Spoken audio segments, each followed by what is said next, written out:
Hello, I'm Terence Corkin. I'm an ordained minister of the Uniting Church in Australia, and I've just recently concluded a 15-year term as the General Secretary for its National Assembly.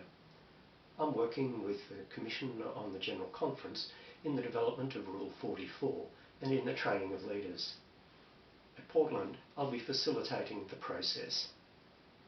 Rule 44 has three phases: information, deliberation, and determination. The information phase commences in a plenary session on the morning of Saturday, the 14th of May, the 8:45 session. In that session, delegates will be introduced to the process in more detail and will be advised about what to expect in the small group sessions that follow immediately after the break. The information session continues in the first of the small group times, which commence at 10:45. Information in this process is more than just the mover and the seconder making their case. The session allows delegates to share what's important to them about the issue, to understand each other's feelings, hopes and concerns, to listen carefully to each other and foster collaboration, to identify ways to make the petition more helpful to the Church at this time. The small group leaders will lead delegates through a series of questions to open up the issue before they move to looking specifically at the petitions. These questions move the process from the information phase to the deliberation phase. When these opening conversations have been concluded, the delegates will look at the particular petitions before them. They will then be asked to express their opinion, and votes for, against and abstentions will be recorded on the pre-prepared sheet.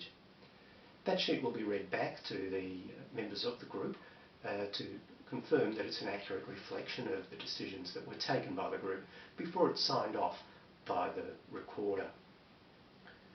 When the second session of the small groups concludes at 5:15, those reports will be taken to the General Business Office for the conference, where they'll be passed on to the facilitation group.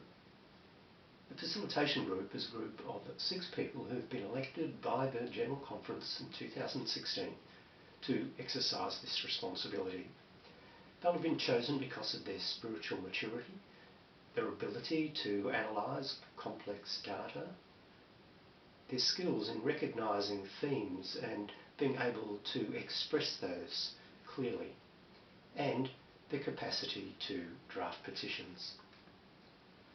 The facilitation group brings a report to a later session of the General Conference. That report is what makes it possible for the work that's done in the small groups to inform and influence the outcomes of the General Conference on the matters that are being discussed.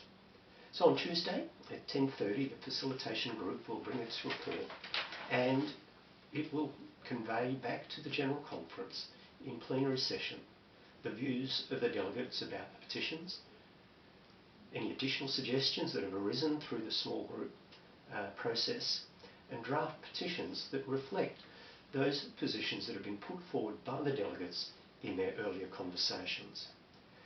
Questions can be asked of the report, and when that is concluded, the report is received, and this concludes the deliberation phase under Rule 44. At that point, the General Conference reverts to its normal business procedures and processes the petitions to the point of a final determination or resolution. Rule 44 works by being inclusive, respectful of all views, spirit-led, transparent, and because all the delegates, small group leaders and the facilitation group members are genuinely open to the movement of the Holy Spirit as they undertake this process of Christian discernment. My prayer for the General Conference is that it will be a spirit-led experience and it will be a blessing for the Church. God bless, and maybe I'll see you in Portland.